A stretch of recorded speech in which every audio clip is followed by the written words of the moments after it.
Hello everyone, good day. So I'm back again. So this time I am to discuss one of the basic topics in molecular biology, which are your nucleic acids. So to start with, the learning objectives are the following. At the end of the lesson, the students shall be able to describe the structure of nucleic acids and nucleotides. Number 2, identify the different molecules that combine to form nucleotides. Next, differentiate DNA and RNA. And lastly, determine the steps in protein synthesis and identify the roles of RNA in each step. Okay, so what is a nucleic acid? So basically, your nucleic acids are the main molecules of the cell. That means we can see nucleic acids all throughout our body because again, that's the main component of the cell. So they have two major functions. So one of which is directing the process of protein synthesis. So specifically, this is the function of our RNA, the ribonucleic acid. And another thing, the nucleic acids also determine the inherited characteristics of every living thing. So this one is the function of the DNA, the deoxyribonucleic acid. Okay, next one. So the nucleic acids could be divided into two major groups. So again, as what I have mentioned, we have the DNA and we have the RNA. So we know for sure that our DNA is responsible for storing and transferring genetic information, right? Whereas, as what I have mentioned, your RNA is particularly having its function in protein synthesis because the RNA directly codes for amino acids and they act as a messenger between the DNA and the ribosomes. That's to what? To make proteins. Okay? Next one. Aside from that, your DNA also, let me just mention that this is found in the nucleus. However, it can also be found in the other types of organelles, like the mitochondria, and also in plants, it can be found in the chloroplast. Okay? However, one of the distinguishing characteristics also of the prokaryotes and the eukaryotic cells is that in prokaryotes, the DNA is not enclosed in a membrane. So they can be found in the nucleoid. But when we are talking about the DNA in your eukaryotic cell, they are found in the nucleus. So they are contained or wrapped around or enclosed in a membrane. Okay? So the principal difference between DNA and RNA is that, of course, the DNA contains a sugar known as deoxyribose. And then the RNA contains the ribose. Okay, focus on the name itself. Deoxyribose, that's the sugar of DNA. So that means since the word there is deoxyribose, there is already the removal of oxygen from the sugar of the DNA. So that's the main difference between your DNA and RNA. So to make that simple, I have here the illustration of deoxyribose and ribose. So again, in deoxyribose, take a look at the 2' carbon of the pentose sugar. So it doesn't have oxygen, whereas in the ribose, the 2' carbon contains the oxygen atom. That's why in DNA, the sugar is a deoxyribose because of the absence of the oxygen at the 2'. Another thing, okay, next slide. So DNA is considered as the master blueprint for life, and they constitute the genetic material in all free living organisms and most viruses. And another thing, the RNA is the genetic material of certain viruses. So like for example, our hepatitis A. So it's a single-stranded RNA, right? So belonging to Picornaviridae. So that's an example of a virus having an RNA as the genetic material.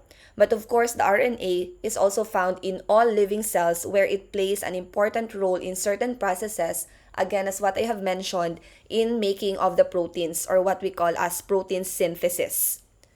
Okay, next one. DNA was initially thought to be present only in animals, whereas RNA is present in plants. However, researchers and investigators eventually detected both kinds of nucleic acids, so both RNA and DNA present in all living cells. Okay, how about the building blocks of nucleic acids? So the building blocks of nucleic acid is what we call as the nucleotides. So in short, the nucleic acids are chains of nucleotides. So we call them as polynucleotide. So when we say polynucleotide, you have here the definition. It's a long chain-like molecules composed of a series of nearly identical building blocks, of course, called nucleotides. And later you will know how this polynucleotide is formed from one nucleotide attaching to another nucleotide, and what structure can be specifically found in that polynucleotide chain. Okay, next one. So this is the basic structure of the nucleotide. So you can just think of the three, okay, important structure when we are talking about nucleotides. So at the center, I have shown you this one earlier. So this is a pentose. So it contains 5 carbons. So it has a pentose. And take a look at this one. Is this a deoxyribose or a ribose? Since it doesn't have the oxygen at the 2'. So this one, this is a deoxyribose. Still, it's a pentose. And then another thing, as what you can see here, you have this structure. And what is this one? This one which is attached to the 5' carbon of the pentose sugar. So this is the phosphate. Okay, the phosphate group. So again, it has a pentose and then a phosphate. And lastly, it has this ring here, okay, containing nitrogen. So we call this as nitrogen bases or nitrogenous bases. And it is attached to the 1' of the pentose sugar. So the nitrogen base, it could either be a purine or a pyrimidine. So again, the phosphate is attached to the 5', okay, of the pentose sugar, whereas the bases, okay, the nitrogen base is attached to the 1' of the sugar. Take a look at the numbering. 1 starts here. So this is 2, which will distinguish your deoxyribose from ribose. This is 3 here, then 4, and then 5 attaching to a phosphate group. So this is how the nucleotide looks like, containing 3 basic structures. So pentose sugar, phosphate group, and nitrogenous bases. It could either be again purines or pyrimidines. So you have here the simple structure of the nucleotide containing the 3 important structures. Okay, and aside from that, okay, it is said here in the illustration that nucleic acids, okay, it's a large polynucleotide, can be broken down into individual nucleotides, and then each nucleotide contains 3 structures. Okay, the phosphate, the nitrogen base, and the pentose sugar. Okay, another thing. This is also again showing you the pentose group and then showing you the difference between the deoxyribose and the ribose. Next one, we have the phosphate group. The phosphate group again is attached to the 5' of the pentose sugar. Okay, and take note again, the phosphate group, okay, is found in all nucleotides. And we have another structure, we have another molecule, we call it as ATP. And ATP has how many phosphate groups? Okay, ATP has 3 phosphate groups. So you will see the structure later of ATP. But you just have to take note that your ATP, aside from having 3 phosphate group, okay, or 3 phosphate, okay, in its structure, the pentose sugar of the ATP is always a ribose. So meaning to say it contains the oxygen at the 2'. So again, ATP contains 3 phosphate. The sugar is always a ribose, and of course, the nitrogenous base of the ATP will always be adenine. That's why we call it as adenosine triphosphate because of its structure. Another thing, so you have here the different terms. So number one, you have the nucleoside, and then you also have the nucleotide. So based on the illustration, how is it, how different your nucleoside to your nucleotide is? Okay, based on the structure. So based on what you can see here in my illustration, the nucleotide comes from the nucleoside. Okay, because your nucleoside only contains the pentose and the base. Whereas your nucleotide, aside from the pentose and the base, it has again a phosphate molecule. Okay? So if it has 2 phosphate, we call it as nucleoside diphosphate. If it has 3 phosphate, we call it as nucleoside triphosphate. Okay? So I hope it's understandable. And this is what I'm talking to you about, the ATP, adenosine triphosphate.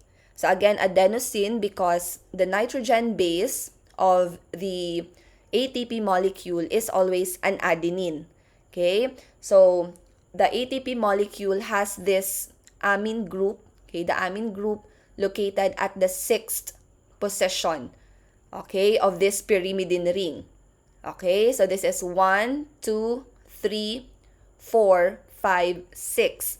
So there is an amine group in the adenine, and aside from that, what is unique in the structure of the adenine, which you cannot find in guanine, is the double bond between the N1 and the N6. So there is a double bond here. So you cannot find this in guanine. Guanine is another purine. Okay, and aside from that, the most distinguishing characteristic of your ATP molecule is that it contains 3 phosphate. Okay, and of course, this ATP, the additional phosphate, okay, in this structure allows the ATP molecules to store so much energy. That's the function of that phosphate there. Okay, next one. So this one, it's also showing you the basic structure of nucleotide.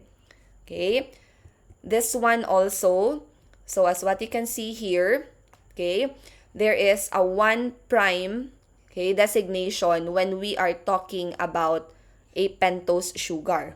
The prime here indicates that we are again referring to a sugar. I'm emphasizing this one because in nitrogen bases, you cannot find the prime. So they are just containing numbers. Like for example, this is 1, this is 3, this is 7, and this is 9. So I'm also emphasizing the numbers of the nitrogen because in the purine ring, okay, you have the numbering of the nitrogen in 1, 3, 7, and 9. Okay? But in pyrimidine, you only have the 1 and the 3. Okay? But anyway, as what I'm talking to you about, in the pentose sugar, in order to differentiate it from the nitrogen base, it has a prime designation. So we call it 1', 2', 3', 4', etc. But for the nitrogen base, we can just refer to it as N1, N2, N3, etc. Okay, but still, this is the structure of the nucleotide. A pentose sugar, again, this is a deoxyribose, nitrogen base, and a phosphate. Okay? So the base, again, this is what I've mentioned earlier. The base, the nitrogen base, again, is attached to the 1' position of the sugar. And the phosphate is attached to the 5' position. So you just have to take note of that one. Okay? And then another thing, we have this nitrogenous bases. Again, it could be a pyrimidine or it could be a purine. So just to make it like easier to remember, you just have to take note that pyrimidine has many letters. So it also has many different bases. So number 1 is your cytosine, next one your uracil, next one your thymine, or you can have the mnemonic CUT, C-U-T. Okay, so this is a pyrimidine ring, so it contains 6 carbon. Okay, 6 sides also. Whereas for purine, okay, so when you divide the purine per syllable, so you can create 2 syllables, so purine. So you also have 2 purines, the adenine and the guanine. Okay, and aside from that, purine containing the 2 syllables, okay, will also have 2 rings. Because aside from the pyrimidine ring, your purines will have this imidazole ring. Okay, 6 and then 5. They are fused together, so all in all, the purine ring contains 9 atoms. That's why it is numbered as 1, 2, 3, 4, 5, 6, 7, 8, 9. And as what I have emphasized earlier, okay, the number of the nitrogen in the purine ring, again, is 1, 3, 7, and 9. Whereas in the pyrimidine, you start from the bottom, so this is 1 and 3 only. So you don't find 7 and 9 in the pyrimidine structure. Okay? So again, for pyrimidine, you have cytosine, uracil, and thymine. For purine, you have the adenine and guanine. So the pairing of these bases in the DNA is that your adenine is paired with thymine and your guanine is paired with the cytosine. So that's AT and GC. For the RNA, the thymine will be removed. It is not found in RNA. So the pairing will be AU, that stands for adenine, to uracil, and then still you have the GC, the guanine to cytosine. Okay, so that's again DNA, ATGC, and then for RNA, AUGC. So I hope you are already familiar with the structure. Again, the pyrimidine only has 1 cyclic structure.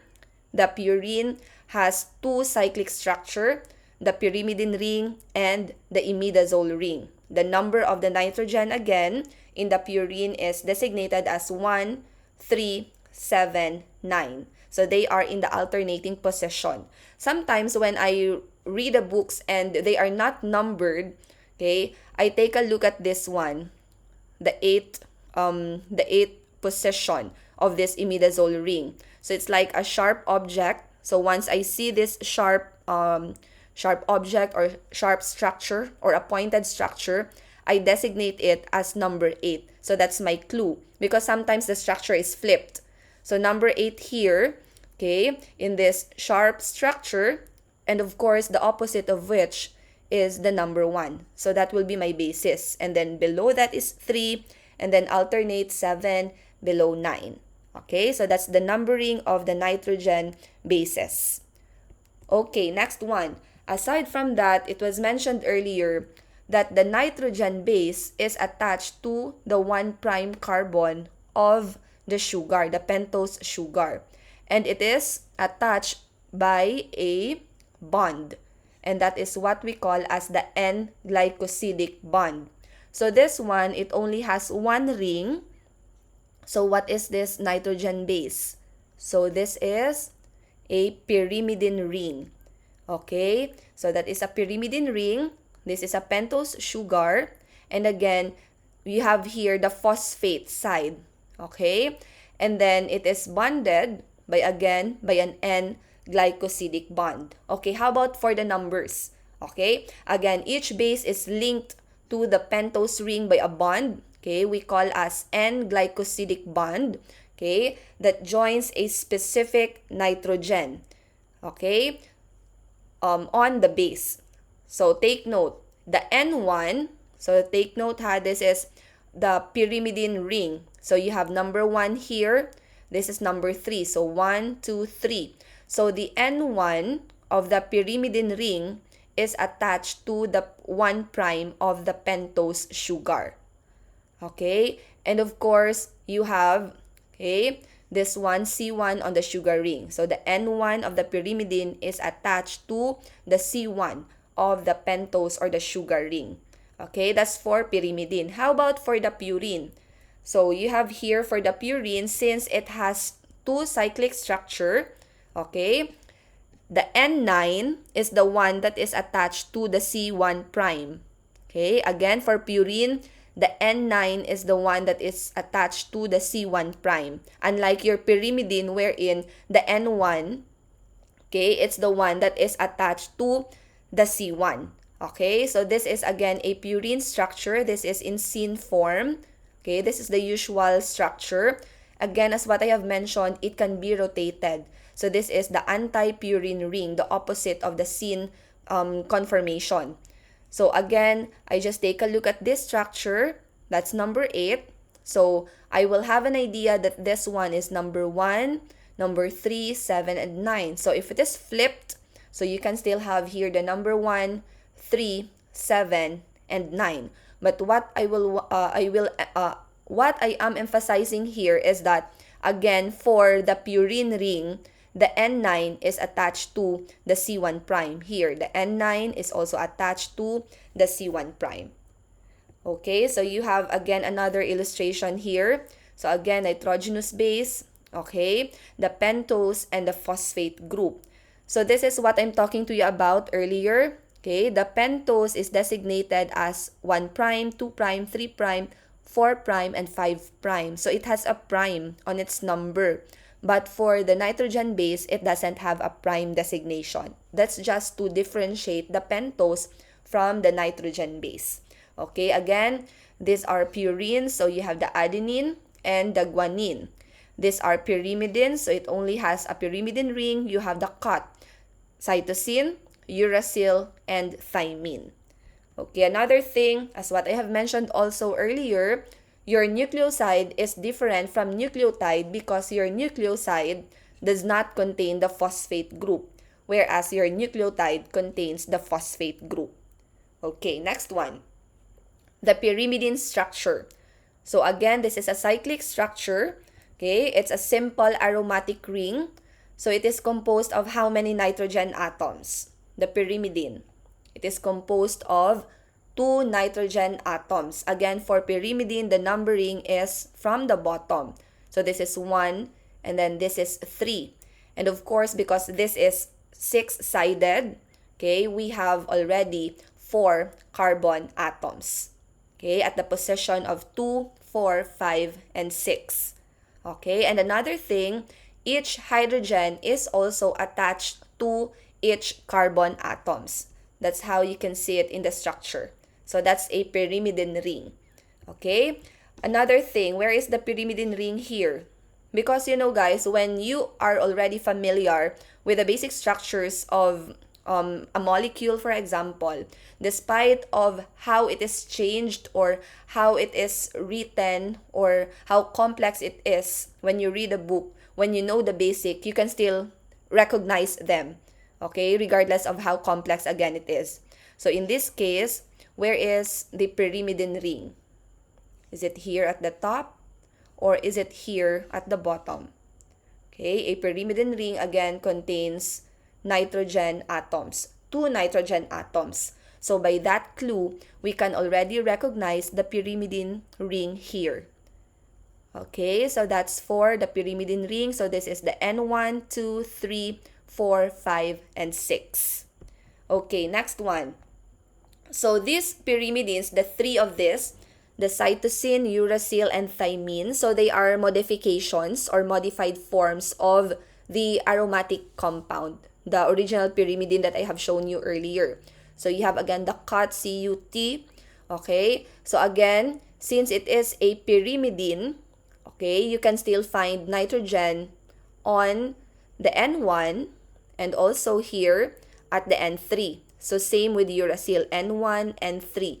Same with thymine, N1 and N3. Okay?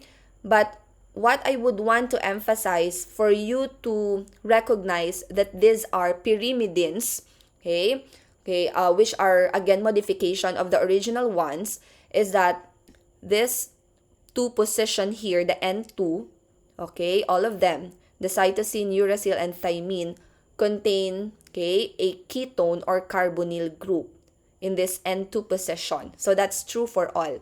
So they have N1 and N3 for nitrogen atoms. Okay, same for the 2 structures also. And aside from that, in N2, they have this ketone or carbonyl group. Okay, And another thing, since they have that ketone group in the N2, how are we going to differentiate them from each other? So this one, I'll have this first because this is easier. Because once you find a methyl group, okay, the H3C, or sometimes it's written as CH3. So the moment you find a methyl group, okay, that is already a designation that that ring is a thymine. So it's six-sided. It has N1, N3 nitrogen atom, and then carbonyl or ketone group at N2. And then aside from that, it also has this methyl group at N5. Okay, so that's a thymine. How about for cytosine? Cytosine, aside from the nitrogen in 1 and 3 and ketone in 2, you have this amine group in 4 position. So you have 1, 2, 3, and 4. So that is unique in cytosine. So you cannot find that in your uracil and in your thymine. Okay, unique in thymine is the methyl group. Okay, unique in cytosine is the amine group. Okay, for uracil, aside from the ketone group here in N2, okay, you can also find the ketone group, okay, the ketone group in the 4th position. But to differentiate it from thymine, it doesn't have a methyl group at N5. So I hope you recognize the structure already. Okay? How about the purine structure? Again, as what I have mentioned, the purine has 2 rings. Okay? The pyrimidine ring and the imidazole ring. That's why the nitrogen again is designated as 1, 3, 7, and 9. So this purine is water soluble. It's heterocyclic because again it contains 2 aromatic rings. Okay, number 1, it has a 6-membered pyrimidine ring. So this one. Okay, so 1, 2, 3, 4, 5, and 6. And another thing, it has a 5-membered imidazole ring. Okay, so 1, 2, 3, 4, 5. But they are fused together. That's why you have all in all 9 atoms. So that's for the structure of purines. Okay, so we have 2 purines here, especially for our DNA and also in our RNA. So as what you can see here, the structure, okay, in this one, okay, is different from this one. This is a flipped structure. But the numbering here, if again, you cannot see the number, you just take a look at this sharp structure here. So this is number 8. So the numbering here would be 1, 2, 3, 4, 5, and 6. So this is already 7, 8 again, and 9. Same with this one. Okay, so how do we differentiate adenine from guanine? Okay, so again, as what I have mentioned in the previous slide, the adenine contains the amine group in the 6th position. You cannot find that in guanine. Okay, because the amine group of guanine is found in the 2 position of this pyrimidine ring. And what's unique again, okay, what's unique in adenine is this one, the double bond found between the N1 and the N6. You cannot find that in guanine. Okay, so that's basically the differentiating points between your adenine and your guanine. So if you see the structure, you can recognize them already. Okay, next one, the functions of nitrogenous bases. So for nitrogenous bases, they function to pass information from parent to offspring, of course, through replication, mitosis, and meiosis, and between different organisms through horizontal gene transfer. And also aside from that, to encode genes and regulatory information. So this one, this just shows the summary of the structures that we have tackled previously. So you have here the ribose and the deoxyribose. They are similar in structure, only that the deoxyribose doesn't have an oxygen at the 2', which is found, of course, in the ribose.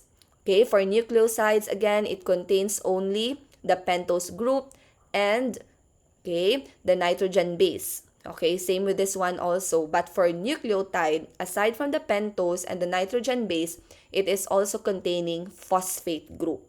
Okay, so this one, this is what we can normally see in the books, but still, it's the same. So this is the basic structure of one nucleotide, pentose, nitrogen base, Okay, and then phosphate. Okay, this is just an elaboration of the entire structure. And also showing you the difference between the deoxyribose without oxygen and ribose containing the oxygen. And aside from that, the attachment again of the nitrogen base is on the 1' of the pentose sugar, whereas for the phosphate is in the 5'. So again, for purines, the N9 is the one that is attached to the C1'. But when we are talking about pyrimidine, it's the N1 that is attached to the C1. So I hope you remember. How about this one? I have mentioned this one earlier. So the polynucleotide chain. So when we say polynucleotide chain, it contains several nucleotide. So just like this one, this is one nucleotide containing the pentose. Okay, this one also the nitrogen base and the phosphate. And it is attached to another nucleotide, and to another nucleotide. So this is what we call as the polynucleotide structure. Okay, and take a look at the blue structure here. Okay, the 2' here doesn't have the oxygen, right? So that means this blue structure, this sugar, is a deoxyribose to differentiate it from the ribose again. Okay? And then recognizing also the structures of the nitrogen bases. Okay, we have here the adenine. So again, what's unique in adenine is that aside from having 2 cyclic rings, it has this amine group at the 6th position and also a double bond between the N1 and the N6. So you cannot find that double bond again in guanine. Okay, because the amine group of guanine is again in the N2. What you can find in the N6 of guanine is a carbonyl group. So that's how you differentiate your adenine from your guanine, which are all purine bases. Okay, how about this cytosine? Again, these are pyrimidines because they only have 1 ring. And then also, what is unique in them is that they have this ketone or carbonyl group in the N2. Okay, and what's unique again for your cytosine is that it has this amine group in the N4. Unlike your thymine, again, which is unique because it has the methyl group in the N5 and also has this carbonyl group in the N2. So I hope I'm making myself clear. But anyway, one nucleotide can be attached to another nucleotide to another several nucleotides, okay, making a polynucleotide chain. Okay? And how does it happen? Okay, going back to the structure, okay? So in order to form a polynucleotide, the 5-phosphate, okay, the 5-phosphate must be attached to the 3', of the pentose. So as what you can see here, the phosphate is attached to the 5' of the pentose sugar of one nucleotide, and it is also attached to the 3' of another sugar in another nucleotide. Same with here. Okay? There is this 5' attachment here and 3' attachment in the sugar. So that chain is continuous, okay, forming a polynucleotide. Okay? So this is again a polynucleotide structure. And then we have what we call as the phosphodiester bond or phosphodiester linkage. Again, the linkage is the 3' hydroxyl, okay, of another 3' from the sugar to the 5', okay, of the attachment of the phosphate. So that's the phosphodiester linkage. Okay, also this is a simplified structure of the nucleotide, one nucleotide, and again the base could either be adenine, thymine, okay, cytosine, and guanine. That's for DNA. You will recognize DNA because it's having double strand. Usually RNA has single strand. Okay, so again the pairing would be AT to GC. And this one, okay, as what you can see, okay, this blue structure here is exposed at the exterior of the cell. So that's a phosphate backbone. Whereas the nucleotides here are found in the interior of the nucleic acid, not of the cell. Okay, the exterior, okay, again, is a phosphate backbone, and the interior, again, are the nucleotides. Okay, so that's for the structure of your DNA, which is a double helix. This one, so let us recognize the pairing. So this one, this is a purine because it has two cyclic ring, right? So it doesn't have numbers, so you will be looking at this pointed structure. So this is number 8. So this one, this is number 1, number 3, 7, and 9. Okay, this is number 6. So in the N6, it has an amine group. So N6, amine group, and then another one between the N1 and the N6, it has this double bond. So what is this one? This nitrogen base is an adenine. Of course, again, when we are talking about our DNA, adenine is always found is always paired. Okay, adenine is always paired with thymine. So you will recognize that this is a thymine because it only has one cyclic ring. The 2 position here has a ketone group, and the 4th position also has a ketone group. If this image is complete, okay, unlike this one, I just clip this, I just what do you call this? I just cut this one from the book. So the 5 position here must have a methyl group for you to really recognize it as a thymine. Okay, but anyway, this is adenine, this is thymine. Okay, how about this one? This is still a purine having the 2 cyclic ring, and in the 6th position, it has this carbonyl group, but what is different is that it doesn't have a double bond between N1 and N6. And also, in this one, in the N2 position, okay, it has this amine group. So this is not an adenine. So what is the other purine? So this one is the guanine. And guanine, when we talk about DNA and RNA, it's always paired with cytosine. So how do we recognize that this is a cytosine? It only has one ring. It's a pyrimidine.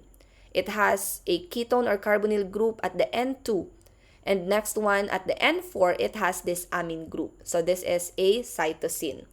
And another thing, notice the bond that holds 2 nucleotides. Between AT, you can see 2 hydrogen bonds, right? But when we are talking about the bonding of G and C, we can find how many hydrogen bonds? Okay, we can find 3 hydrogen bonds. So usually it's more difficult to separate the G and the C because of their hydrogen bond contents. Okay, another thing, this is also a simple illustration of the anti-parallel nature of the DNA. Anti-parallel because as what you can observe here, this one, okay, the 5' is exposed. This one is the 3'. So above here, you can expect that this is the 3' and this is the 5'. So you have 2 complementary strands, okay, of DNA in a double helix run that helix that run in the opposite direction. The 2 strands are held together by hydrogen bonds between the bases. Again, 2 between the AT and 3 between the GC. Okay, just like this one. Okay, AT, GC, anti-parallel, 5', 3', 3', 5'. So you have 2 hydrogen bonds here and 3 hydrogen bonds between the GC. Okay, so when 2 DNA sequences match in this way such that they can stick to each other in an anti-parallel fashion and of course form a helix, they are said to be complementary. Okay, that's the term there. Also, this one showing the bonding between your adenine and thymine, okay, and the anti-parallel position, okay, of your of the DNA strand. Okay, this one also, as stated in here, there are 10 base pairs per turn, per helix. Okay, so we have 2, 4, 6, 8, 10. So also here, 2, 4, 6, 8, 10, 2, 4, 6, 8, 10 here. Okay, so if it has 10 base pairs per helix or per turn, that is a B-DNA form because an A-DNA form has 11 helix, 11. Okay, the C has 9.3, the Z has 12. Okay, so that's just for us to recognize what type of DNA or what form of DNA we are talking about. Next one also, this is just a summary of the illustrations. Okay, having the nucleotide here, the bonding of each nucleotide, and of course the double helix, okay, DNA structure. Also this one showing the hydrogen bonds, the numbers of which between the AT and the GC, and the anti-parallel fashion of this strand. Okay, same with this one. So it's simple. So what I'm trying to imply, why I am having this repetitive illustration is that regardless of how you look at, or regardless of how the illustration is being presented to you, when you know the basic, you can recognize the important structures, okay, of the nucleic acid. Okay, so this is also a 3D diagram. So as what you can see, the phosphate group here in yellow, okay, I've mentioned that earlier, they are exposed at the exterior of the helix. This one also, the simple structure. Whereas the nucleotides there, okay, are found in the interior of the helix. So the phosphate serves as the backbone of the double helix. How about this one? The separation of double-stranded DNA.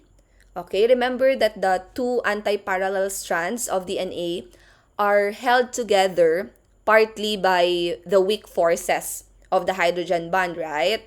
So that's found again between the complementary bases. Okay, and of course, you can also see hydrophobic interactions between the adjacent and stack base pair. So sometimes we encounter that, and that is what we call as the base stacking.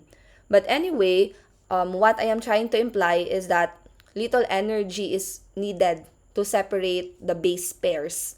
Okay, because again, the forces, okay, of the hydrogen bonding is weak between the nucleotides. And so at any instant, a few short stretches of DNA will be opened up to the single-stranded conformation. Okay, they can be separated temporarily. However, such stretches immediately pair up again. So meaning to say they will again rewind, forming the two strands. Okay, but that's again at what temperature? In room temperature, they can again form, or they can pair up again. So the molecule as a whole remains predominantly double-stranded. Okay? However, when we are talking about denaturation, okay, the separation is permanent. Meaning to say, the two anti-parallel strands are already separated from each other. And denaturation happens at what temperature? Approximately 90 degrees Celsius or higher. Remember, in PCR, you have 3 general steps, right? So in PCR, we have the denaturation, annealing, and extension or elongation. So you have 3 steps there in PCR. So the denaturation step, okay, it uses a temperature, okay, between 90 to 92 degrees Celsius. So that's to separate the strands, to denature the strands. Okay? So if a DNA solution is heated to this temperature, there will be enough kinetic energy to denature the DNA completely, okay, completely, causing it to separate into single strands. So just like how you see it in the illustration. Okay, how about this one? Hyperchromic effect. Okay, hyperchromic effect. So this is measured spectrophotometrically. So we are using spectrophotometer to measure the absorbance, okay, or the optical density of the DNA. At what wavelength? At 260 nanometers. Okay, that's for the hyperchromic effect. So the stack bases of double-stranded DNA are less able to absorb light than the less constrained bases of single-stranded molecules. So meaning to say, the single strands can absorb light more as compared to the paired strand, to the double strand. So with that idea, we can say that the absorbance of DNA at this wavelength increases as the DNA becomes denatured, because once they are denatured, they become single strands. So again, increase in absorbance meaning to say there is increased denaturation. Okay? How about this one? So the absorbance, okay, still talking about the hyperchromic effect. So the absorbance at 260 nanometer, okay, may be plotted against the temperature of a DNA solution. So you have here the absorbance increasing. Okay, we have the temperature. As what I have mentioned earlier, increase in absorbance, meaning to say there is increased denaturation. So that's saying basically that they are directly proportional, absorbance and denaturation. Okay, so again, they may be plotted against the temperature of a DNA solution, which will indicate that lethal denaturation occurs below approximately 70 degrees Celsius. So below 70, there is no denaturation yet, okay? But when it reaches 90 and above, there is already denaturation. And eventually, a temperature is reached, again, that's 90 degrees Celsius, at which the sample is totally denatured or melted. And we have this term, melting temperature. So this is the temperature at which 50% of the DNA is melted. Again, melting temperature, 50% of the DNA is melted. Okay, this graph shows the melting temperature of the DNA. So if several different samples of DNA are melted, okay, we can find the TM, the melting temperature, the highest for those DNA molecules with the highest proportion of the guanine and cytosine. Okay, that's why it is stated in here. More GC base pairs and fewer AT base pairs. So again, the TM is highest or higher in a DNA molecule containing more GC. Because again, remember, between the G and the C, there are 3 double bonds. So you can already estimate the percentage of the DNA in a sample. Okay? And then another thing, the high salt concentration also affects the melting temperature of the DNA. And also, longer strands means, okay, the melting temperature is also increased. Okay, so those are the factors that affect the melting temperature of DNA. Okay, how about this one, RNA? So again, RNA, they are functioning, okay, mostly for protein synthesis. So this RNA facilitates the translation of DNA into proteins. Okay, so RNA is mainly involved in the process, okay, of under the direction of DNA. Because you have to take note, the DNA cannot move out from the nucleus. So the genetic material in the DNA needs to be copied. Okay, and it needs the help of the DNA so that that copied material can be brought to the cytoplasm. Okay, and then RNA is usually single-stranded and is made of ribonucleotides that are linked by phosphodiester bonds. Okay, as opposed to your DNA, which is of course a double-stranded structure. Okay, a ribonucleotide in the RNA chain contains ribose, okay, also base pairs like the nitrogenous base found in the DNA except for the uracil. This is only found in the RNA molecule. In DNA again, A is paired with thymine. Okay, and of course it also has a phosphate group. So that's for your RNA. So this is the structure.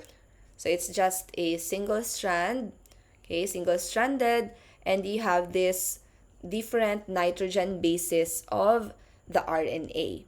Okay, so meaning to say the RNA, okay, to make it simple, it has all the components, same to that of the DNA. So with only 2 differences. Of course, number 1, the nitrogen bases.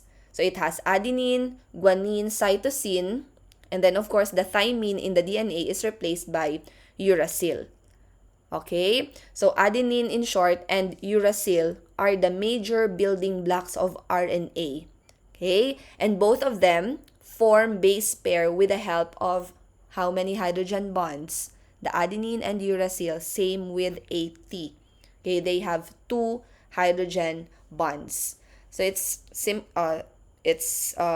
single-stranded. So it's like a hairpin structure. Okay, so that's for the RNA again. And also, we have different types of RNA. So we have the mRNA, the rRNA, and the tRNA. So the mRNA, the function of which is it copies the genetic instructions from the DNA in the nucleus and carries the instructions to the cytoplasm. Again, messenger RNA, meaning to say it acts as a messenger between the DNA and the protein production. Because as what I have mentioned, the DNA stays in the nucleus. So because it is there, it is copied and it is brought to the cytoplasm by this messenger RNA. Okay? In short, it transfers the genetic material, okay, from the nucleus into the cytoplasm to the ribosome to be specific. Okay? So that's messenger RNA. Next one, we have rRNA, the ribosomal RNA. So this one helps, okay, form the ribosomes, okay, the organelle where the proteins are assembled. So this rRNA combines with the special proteins to form the ribosomes, okay? And then this rRNA will read, okay, the mRNA. That's, of course, to synthesize proteins or to form proteins, okay? Next one, for the tRNA, it brings amino acids to ribosomes where they are joined together to form proteins. So meaning to say it is associated, okay, in the mRNA, and attached to it is an amino acid. Okay, so it transfers the amino acids, okay, to the messenger RNA. Okay, for the protein synthesis, of course, okay, I've mentioned this. This is necessary, and this is, of course, with the help not only of the DNA, but more importantly, of the RNA. So the three, the mRNA, the rRNA, and the tRNA. So you have two main steps, the transcriptions and the translation. So number one, transcription. So what is happening here? DNA is copied into a complementary sequence of mRNA by the enzyme RNA polymerase. And after that, since the DNA is in the nucleus, the mRNA leaves the nucleus and goes to the cytoplasm. So mRNA sequences, okay, the mRNA sequences, okay, the nucleotide sequences of that mRNA is read in triplets. So groups of 3 bases. Okay, we call it as the codons. And each codon codes for a specific amino acid. So there is still pairing. Okay, this one shows the RNA polymerase, okay, binding to the DNA structure in order to separate the strand. Okay, because DNA must be separated in order for its nucleotide sequences to be copied. Okay, and then also, in short, this RNA polymerase, it polymerizes, meaning to say it links together the nucleotides that make up the mRNA. Okay, next one, we have this term again, codons. The start codons and the stop codons. So we have the start codon, you have the AUG, and you have the stop codons, you have the UGA, UAA, and UAG. So when this is found, okay, in the genetic material, meaning to say the copying of the nucleotide sequences will be stopped. So start codon, you have the AUG, and then start codon, you have the AUG, and then we have the stop codons, the 3 of them. Okay, UAA, UAG, and UGA. Okay, next one. So this one shows the start codon, the AUG. Okay, this one, the stop codons. Okay, so the first letter of this code is U, so all of them starts with U. Okay, the second letter or the second position, it's still U, and this one, the third letter is U, this one it's C, A, and G. Okay, so that this is a table like to recognize the sequences, okay, and to really know the start and stop codon. Okay, so for translation, the tRNA translates the mRNA using anticodons. Okay, each tRNA has an anticodon on one end, and again, as what I have said, an amino acid is attached to the other end. So that means the tRNA transfers the amino acids to the ribosomes in the correct sequence. Okay, you will see it later. So here, you have the DNA in the nucleus. Again, it is separated by RNA polymerase so that the nucleotide sequence can be copied by the messenger RNA. So once this messenger RNA is formed already, it will be brought to the cytoplasm to associate with the ribosome. Okay? And this strand here, originally copied from the DNA structure, okay, the tRNA will bring the amino acids, okay, this is the codon here, and then the tRNA will bring, okay, the anticodon. So it will associate or it will bind with that sequence, forming a polypeptide chain. So that's the basic of that one. Okay, so in short, the messenger RNA again copies the genetic instructions from the DNA in the nucleus and carries the instruction towards the cytoplasm. And of course, the rRNA, so it's not found in here, but the rRNA helps form this organelle, this ribosome. Okay, this is where the proteins again are assembled. And lastly, the transfer RNA brings amino acids to the ribosomes, where they are joined together to form this polypeptide chain, this protein structure. Okay, that's for protein synthesis. Also this one, so messenger RNA is transcribed into the nucleus. And then the messenger RNA then enters the cytoplasm and attaches to a ribosome. So this is already the step being described. Translation begins at the start codon. So this is the AUG. Each transfer RNA has an anticodon. So this is a transfer RNA whose bases are complementary to a codon in the mRNA strand. So this one, A will be paired with U, C will be paired with G. Okay? And the ribosome positions the start codon to attract its anticodon. So which is part of the tRNA that binds this amino acid methionine. And then the ribosome also binds the next codon and its anticodon. So as what you can see here, the amino acids are already joined together. Okay, step by step. And now there will be an assembly line. The polypeptide chain is formed. The ribosome joins the two amino acids together, like in this case, the methionine and the phenylalanine. So the green is the methionine, the blue is the phenylalanine, and breaks the bond between the methionine and its tRNA.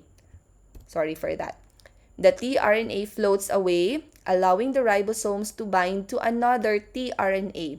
The ribosomes moves along the mRNA, binding new tRNA molecules and amino acids. So the resulting polypeptide is shown here. So the process continues until the ribosome reaches one of the three of the stop codons. So you have here the UGA as the stop codon. The result is a growing polypeptide chain. So that is for the protein synthesis. Also, this one shows the transcription and the translation procedure. So again, mRNA from the nucleus copying, okay, from the original DNA strand will become pre-mRNA until such time it will become an mRNA brought to the cytoplasm, and then will associate with the ribosome where the polypeptide chains, of course, are formed. Okay, also this is just the step, just like in the previous slide. Okay, this one shows the differences now of your DNA and your RNA. So deoxyribonucleic acid, you know already why it is called deoxyribo. This one, ribonucleic acid. This one is a double helix, two strands, which are complementary to each other but anti-parallel. This only has one strand. This DNA stores genetic information, whereas RNA is important for protein synthesis. So it builds protein from genetic information. So in short, your DNA needs your RNA and vice versa. Okay, and then nucleotide base pair, you have CG and AT or ATGC. For the RNA, it is AUGC. Okay, also this one differentiates your DNA and RNA. So both of them has this cytosine, guanine, and adenine, but thymine can only be found in DNA, whereas uracil is specific for RNA. Aside from that, again, the sugar in DNA is a deoxyribose without oxygen, and in RNA, it is a ribose containing oxygen at the 2' structure. Okay, so this table just shows you the differences between the DNA and RNA. The function, the structural features that I have also discussed earlier, the composition of bases and sugars, the propagation, the base pairing again, ATGC, AUGC, the reactivity, and the ultraviolet damage. In here, DNA is more susceptible to UV. Okay, so these are the references. So I hope you learned something for today. Thank you so much.